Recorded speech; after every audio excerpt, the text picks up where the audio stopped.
Wanted to update you on the status of the public case. It's not a criminal case, but the allegation against Joe Biden for sexual assault by a woman named Tara Reade. The New York Times over the weekend did a story on this. They finally, I think the story came out on Easter Sunday, almost like they were hoping that it wouldn't land with that much effect. People were doing other things. I watched church service on Easter Sunday, so the best that I could do. Churches here in New York are all closed.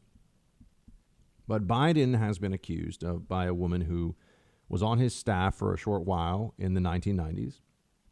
And he is accused of forcible penetration, which is, depending on the state, I mean, they use different verbiage for it. Certainly sexual assault. Some states would classify that as a type of rape. Others classify it specifically as sexual assault. The same idea. It's a felony criminal offense. And forced penetration is a serious crime. So remember, the initial allegation against that Blasey Ford brought against Kavanaugh was that he held her down and then tried to reach under her bathing suit or something like that, if I recall. But there was no actual allegation of penetration. It was effectively a claim. She was making the allegation that he was going to do that, but it never actually happened. Okay. With Biden, she's saying that it happened. She's saying that he straight up physically penetrated her in a way that is a felony criminal sexual assault, that is what happened. And the media has been very quiet on this. And here's one of the problems that they face. Not only one of their favorite ways to try and shout down and shut up Trump supporters is just to say, oh, Trump he's a rapist, or, he grabbed them by the blank, and listen to that audio, and he's so terrible with women. And you've heard this so many times from them. And they believe in general that this is just a ticket to the moral high ground for them. All they have to do is say is point out Trump said this, did this, and doesn't matter what you're arguing about or talking about, you support Trump, who's a sexual predator. That's what they will say. Now, keep in mind, Bill Clinton was clearly a sexual predator, an actual sexual predator, and a man credibly accused of rape, and they had no problem with that. Never mind the stuff in the Oval Office. So we know that they have no principles, right? We know that the left just makes it up as they go along with this. It makes them feel good to make these allegations. Okay, so we've established that. But you add to this a problem here that they're not going to be able to easily walk away from, at least not while people like me still draw breath in this world. And that is the standard that they set up, not just by attacking Trump, but specifically the Kavanaugh standard. And the way that Me Too was weaponized for very obvious partisan reasons to try to destroy Brett Kavanaugh, make sure that he could not go and become a Supreme Court justice. Largely, but not solely, this was the left's last-ditch defense of Roe v. Wade. That's what was really going on. That was why they were willing to do this, to go to these lengths, and to destroy a man who did nothing wrong. I mean, I don't just think that Brett Kavanaugh could not have been proven guilty. I think that Brett Kavanaugh was innocent of the allegations, innocent of the charges, wholly and entirely. And the issue that the left is going to have now is that you have with Biden, who we know, remember, this isn't happening in a vacuum. Biden is a creepy, gropey, hair-sniffing, back-patting, head-kissing weirdo. That was established about, over a year ago. We've known that for a while. Media was totally quiet about it during the Obama years. This guy would walk up to an adult. Look, I've been in a lot of professional settings in a lot of places. And the idea that I would walk up to a woman, an adult woman, that I do not know, that is not my wife or my significant other, and put my hands on her shoulders, sniff her hair, and kiss the top of her head before going out to give a speech in front of people is completely bonkers level insane. That would never happen. Biden did that and does lots of stuff like that. Biden is a gropey, grabby, creepy dude. But for a long time, it seemed that they were trying to set this up like, no, well, this is just like he's old and it doesn't, but he's not that old. No. He's still on top of his game. He's still, he'll challenge you to a push-up contest and all this other stuff. I mean, he's not that old, but he's old. So he's a little bit of that. A little bit of that was the defense. But in the 90s, he wasn't an old man. He was a guy who was in a powerful position. And this woman has claimed that he sexually assaulted her. And here's the issue for the left. They adhered to a standard that they now absolutely they've abandoned already, which is that all that it takes is the allegation. The allegation is enough. All these senators, I don't just mean the media. I mean Kamala Harris. I mean the women Democrats. I mean Schumer, the women Democrats on the Senate, and Schumer and others who were making this case that just because he's accused, Kavanaugh's accused, let's move on to someone else. He can't represent the interests of all Americans because he can't be trusted by women. He can't be on the Supreme Court. The allegation was enough for punishment, for the ruination of reputation. That was the standard, and it's easy to see. Just do a basic Google search, and you will see. All that it takes is the allegation. All that it takes is the claim. What happens now? They set that standard. They decided that was what was going to be. And that was what was necessary for you to be a moral and ethical, a decent person during the Kavanaugh fight. The ugliest political fight I've ever seen, although I think that this fight over reopening is going to be really ugly too. But the Kavanaugh fight was rough. It was as rough as it gets. One of the few times I've seen a televised proceeding of the United States Congress and actually felt myself sickened. But they got a problem now because they ran through their whole list of candidates, and there are a bunch of radicals, know-nothings, and imbeciles. So they went with the default candidate, Joe Biden. And now there's a credible on the record, and she went and she swore at a police statement, a credible sexual assault allegation against Joe Biden. The allegation is supposed to be enough, if not for criminal penalty, certainly enough to keep somebody out of power in public life. That was the argument they made against Kavanaugh, and they're abandoning it now because they have no principles, they have no decency, they have no honor. The left is a dishonorable political ideology. They whatever they have to do, whenever they have to do it. I would like another explanation for what's going on here. How can they have Joe Biden be there? Remember, on the right, we've always said we need more evidence. One of the reasons that I've been willing to support Trump through a lot of the allegations against him is I'm willing to say I don't believe the accusers. I'm willing to say I don't believe the allegations against Kavanaugh, for example. I think that they're either confused or lying. The third woman, definitely lying. The second woman is confused, and the first woman, I think, is just emotionally distraught. And I think she's a liar, too, but I can't really prove that one. I'm willing to say that. I'm not willing to say, yeah, I think it's true, but I don't care, which is really what you think Democrats who have said women have a right to be believed. What they're really saying now is, well, yeah, even if Biden did that, doesn't matter. Too much at stake, too much power. And that then brings you to this sentence. And the New York Times they had to change this. They initially stealth edited it, and then too many people figured it out. And so then they had to do an update later.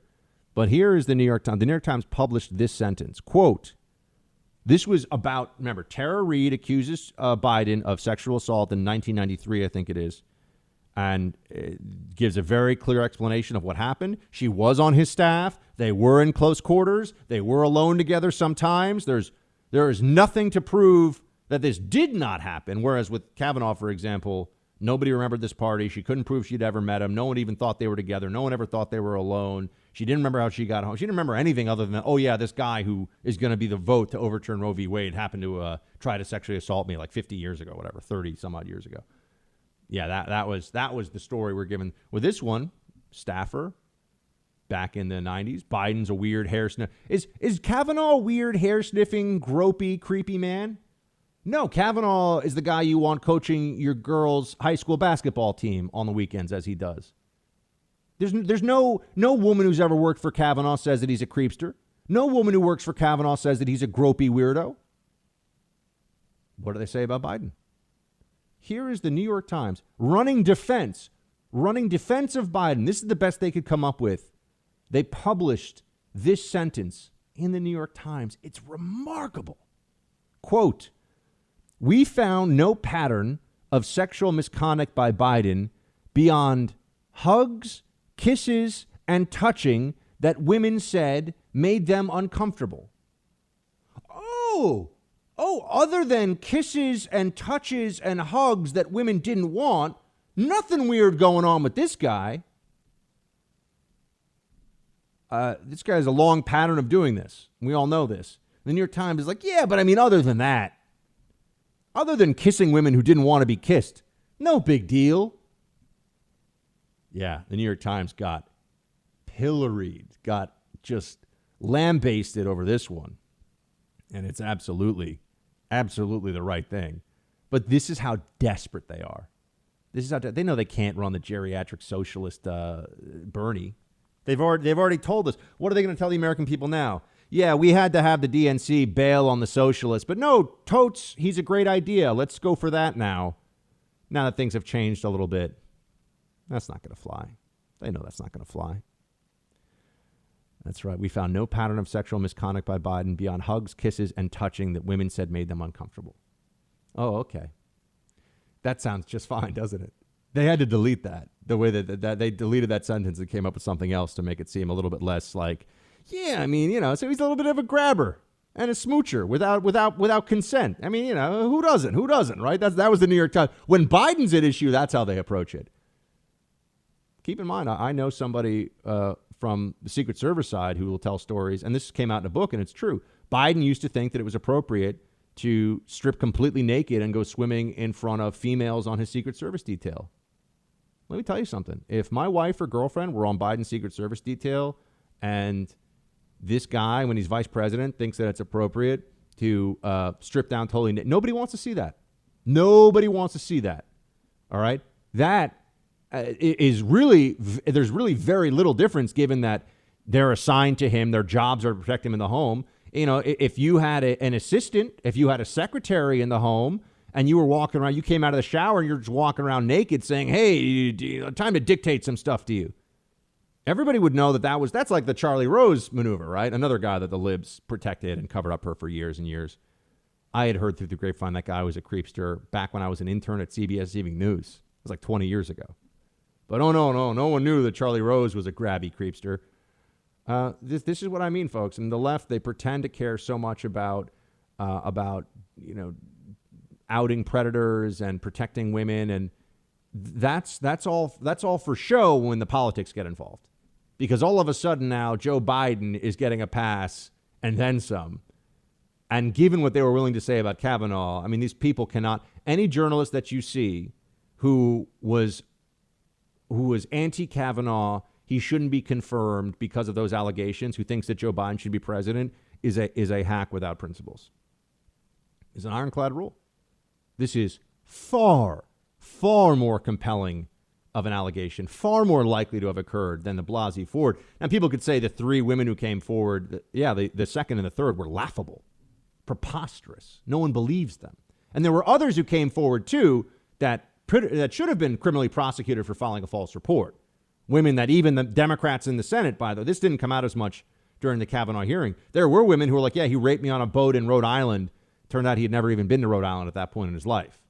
So pretty sure he didn't rape somebody in a state he's never been to. But there were people who came forward like that. We all know that there were lies being told about Kavanaugh. So what exactly is the exit plan here for Democrats? Just going to gaslight you. Oh, yeah, we didn't do that whole thing with Kavanaugh. Women have a right to be believed. That wasn't our position. They're just going to lie to you. They're just going to lie to you. It's disgusting, isn't it? This is why people don't trust the press and why they shouldn't trust the press. No ethics, no decency. Just power, a lust for power and approval and access and money. That's what really motivates the left. Certainly not protecting women. That's for sure.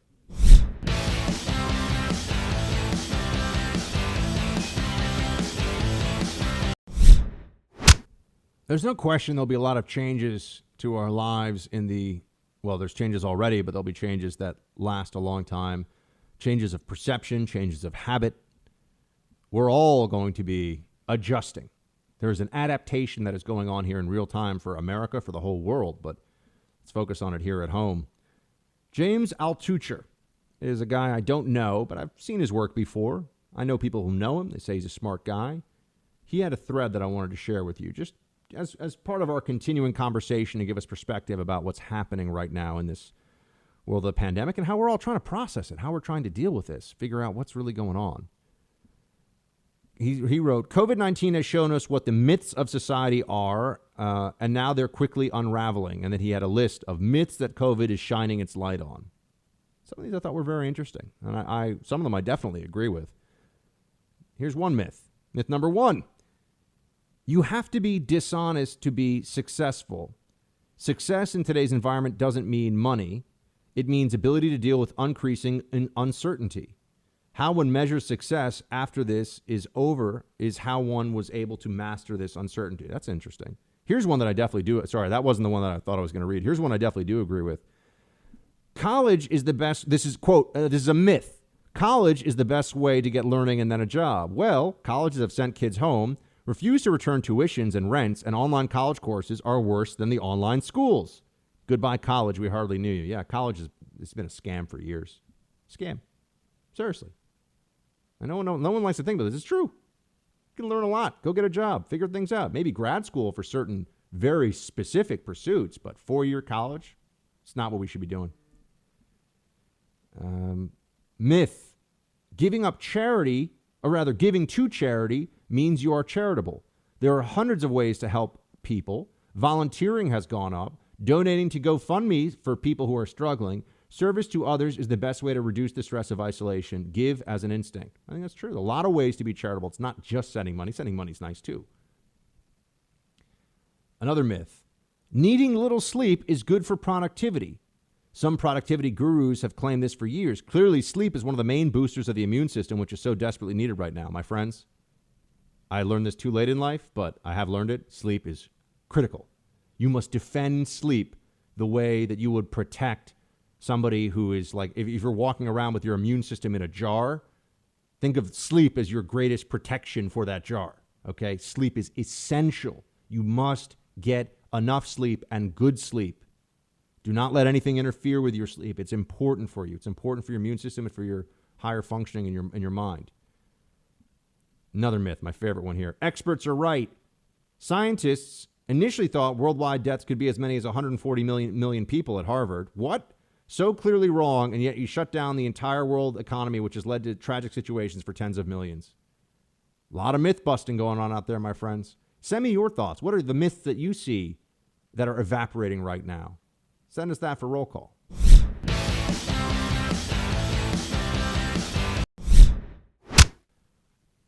All right, roll call, my friends. Thank you, as always, for sending in your thoughts. It's a part of the day where I feel like there's a connectivity with all of you, and there's just a normalcy in my day-to-day when I get to hear from all of you instead of just feeling like I'm constantly doing doing the dance of trying to establish some normalcy where there is none in my day-to-day here in New York, which is crazy. So let me get to what you have to say. Facebook.com/Buck Sexton, teambuck@iheartmedia.com. But first, also, Producer Mark, how are you doing, man? How was your weekend? You and the missus on lockdown? Everything okay? Yeah, everything's great. I rediscovered Words with Friends. I've never played that. It's like Scrabble, but on your phone. Oh, I have to check that out. Yeah, it's very addicting because we just keep playing each other and, bragging who can spell as many words. Yeah, so yeah. I had the mystery girlfriend. Her name is Deborah. So now her name is Deborah. Well, I know. I didn't think you were going to do that. Dropping bombs today. If you listen through the show, you'll find out things. So Deborah and I, we cooked, and mostly I sous chef. So that means I do like the dicing of garlic and onions, and I do those annoying. And she's the one that's kind of mastering the stove and making sure that everything's. But we made shrimp risotto last night that was absolutely out of this world. She made, I didn't do anything, from scratch, penne with bolognese sauce on Saturday. Wow. And also made gluten-free chocolate chunk cookies yesterday. So what I'm saying is I don't know if we ever will be able to go back to the normal Freedom Hut because I'm not sure I'll be able to fit through the door. Yeah, and why is there not a ring on her finger yet? Wow. We're working. You know, Is she also gluten intolerant, or is she just No, she doing that just for does you? this for me because she's amazing. Wow. Yeah, she loves the gluten. She does. I think she goes heavy on the gluten when I'm not around to kind of get it out of her system a Sure. little bit. But when I'm around, she goes gluten free, which I appreciate because the gluten is the enemy. It takes a special person to do that. Yeah, no, I agree. Producer Mark, I have a feeling you like your gluten and you don't want to give it up anytime soon. I do not. But you know what? If my wife was gluten intolerant, I would do it for her. Do either of you guys have any allergies? To food, she is allergic to like pine nuts. Oh, that's easy to exactly. avoid though, right? Like pine nuts? Come on, Yeah. You know what I mean? Pine nuts is like the Saturday Night Live of food. Yeah. You don't need we it. basically You don't can't care have about pesto. That's about it. it. Yeah, fair enough. All right, roll call time. Dom. Hey, Buck, longtime Freedom Hut listener here. Just want to thank you for your coverage of things this past week. I couldn't agree more with your sentiments in regards to the current measures in place. I'm very disappointed in how the majority of folks have responded to this crisis, and that includes conservatives I genuinely agree with. Thanks for being genuine, sir. God bless. Look, Dom, I'm just trying to do what I think is part of the mission of the show, which is ask questions and really demand real answers. And I think a lot of folks have just fallen into the false security of consensus thinking on this. This is too complicated an issue with too many moving parts and variables for consensus to be a refuge. Everyone's got to be thinking for themselves on this one. This is why sometimes I have to ask producer Mark, am I crazy? And he says, well, in general, maybe, but on this particular issue, you might be asking good questions, right? So we all need that sanity check that I think we have to do by asking ourselves, what do we really know and what are we being told? And what are we being told to accept that we don't agree with? There are going to be things in this discussion that fall into that category. But Dom, thank you so much for writing in. I do appreciate it. Casey, I love your show and listen regularly. Well, Casey, we love you regularly, so thank you. I'm a paramedic trying to work through the pandemic in the panhandle of Florida. You're my go-to for rational thinking in this mess. I quit watching regular news ages ago. Thank you for what you do. Shields high. Well, Casey, thank you for what you do. Being a paramedic right now, it's just tough. I mean, every time you're showing up, I can imagine not only you got a couple of things happening at the same time. One, you have the emotional and psychological toll of picking up all these COVID patients who are having trouble breathing and understanding what a tough time they're in for, and that for a lot of them, if they're older and if their health is really, really rocky, it's going to be a fight for them to stay alive. And you know that when you're picking them up. And then also the risk that you're taking as an individual and the risk of bringing this home and giving it to members of your family. The docs that I talk to here, that's a recurring, it's not themselves. They're not worried about, and, at some level I kind of understand this. I remember thinking a little bit about the unlikely scenario that as a CIA analyst, I would have, bit the bullet overseas. It does happen to people. There's a reason why there are stars on the wall in the intelligence community and the CIA lobby, right? People do get killed overseas. Doing what I was doing. But I just remember thinking that the worst part, I didn't want my family to go through that. I wasn't so much worried for me as I was worried at the prospect of of how sad and how tough it would be for my family back home. And I can understand for doctors and nurses, they're taking their risk because this isn't just their profession. This is their calling to heal the sick, to save lives. But I know that there's this other component that comes in of, yeah, but now you come home and you might infect your husband or you might infect your wife. And, I understand that that's an added level of duress for our frontline providers and paramedics to be under. So God bless you, Casey. Your shield is high. And thank you for doing what you're doing down in the panhandle. And you're saving lives every day. Just remember, wake up in the morning and remember you are probably going to save a life today. It's an amazing thing. It's a very special thing. It's a lot of risk involved in what you're doing right now, given the spread of COVID, but also it's a unique and special calling to be able to do that. John, listening to your Thursday show while working out at home, coincidentally, haven't used resistance bands for years, but can confirm if those bands snap and break and your face is in range, you won't have a good time. Caught one of the nose years ago, and there was a lot of blood. Gave me a black eye in the process. Shields high. Yeah, John, I'm not messing with that. I don't want anything snapping near my eyes. Sorry. No dice for me, man. What do you think, Producer Mark? Resistance bands, yay or nay? Well, I have a box of resistance bands downstairs with my doorman, so we'll see how that goes. All right. You let us know. Just be careful, all right? We got to keep you. Without you, the Freedom Hut, the doors don't open. So we got to keep you. If you guys hear a best of, you know what happened. All right, just make sure, I want to make sure Mrs. Mark has some say here and, let's not get too crazy, all right? You're not making a Rocky montage. I'm just trying to stay healthy. All right, healthy, fine, but, no inverted push-ups with the bands, on your feet or anything like that. I'll keep the bands away from my face. How about that? There, keep the bands away from your face. All right. All right. John, listening to your Thursday show. Oh wait, no, we already did that one. Christy, happy Friday, Buck. Let me start by saying, please keep the beard. It looks great. Thank you, Christy. I'll take it. The hair is getting a little crazy, but the beard is kind of growing in thick style. It becomes increasingly clear the left lives in a fantasy land wherein only the government can save us. What troubles me most is the value they place on victimhood. They have no time nor respect for people who value self-reliance and personal responsibility, two major factors that converted me to conservatism. I currently work in the bureaucracy. I see firsthand how bloated and inefficient and deeply unfair it is. Relying so heavily on the government to solve one's problems is not only a dumb but frankly dangerous idea. How do you lure people away from the appealing notion that nothing is their fault? They can always blame someone else. It is sad and frustrating, but my shield remains high. First of all, Christy, thank you so much for your note and a lot of insight. And I'm just trying to think of the best way to answer this. One of the reasons that I left the federal government was that I did find that I used to say this, and maybe this is a little bit too cynical, although I don't think it really is now that I'm giving it a moment's thought, that excellence was suspect. I've always believed that that's true within the federal government, certainly within the bureaucratic ranks. Leadership can be excellent, or at least can pursue the reputation of excellence, sometimes at the expense of actual skill and ability. But if you're a worker bee, you are not supposed to be excellent. And if you are, that puts people on edge. That puts them on guard. So how do you change that culture? I don't think you really can, because the bureaucracy is a very large organism in a sense, for which individual ingenuity and just individualism in general is nothing but risk. You are a cog in the machine. You are there to do the tasks that you are given.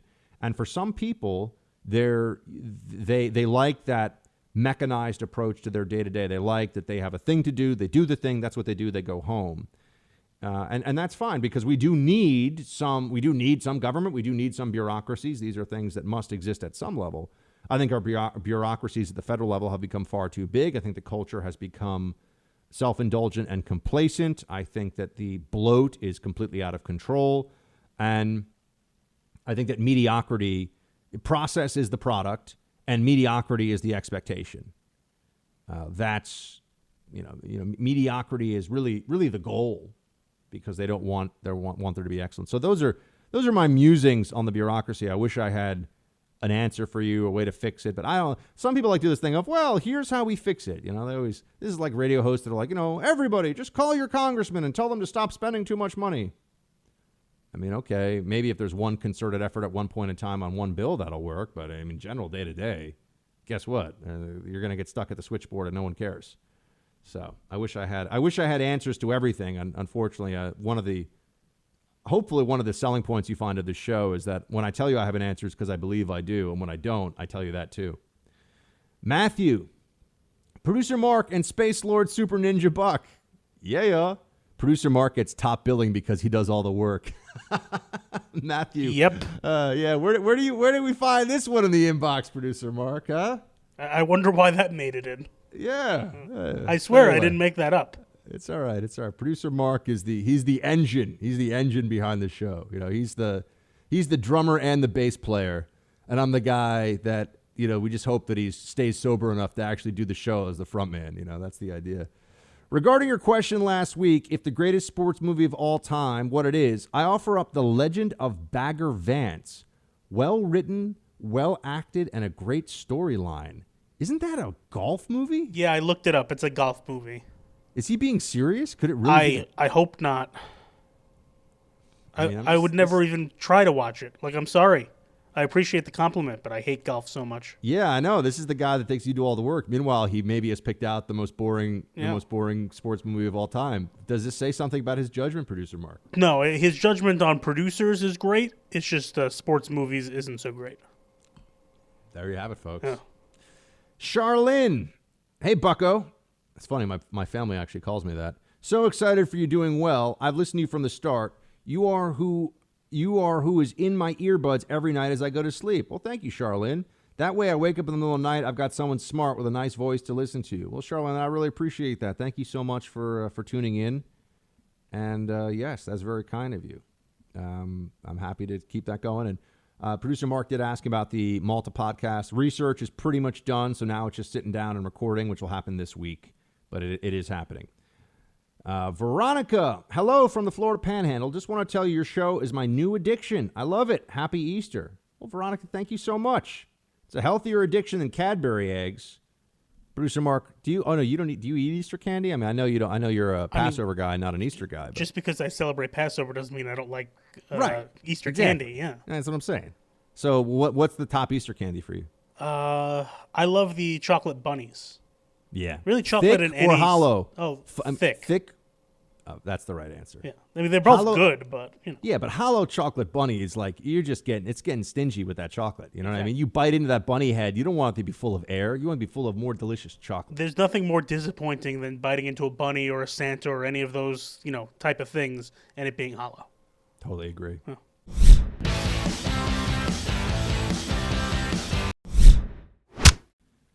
Oh, I mentioned Carol Baskin. Carol Baskin.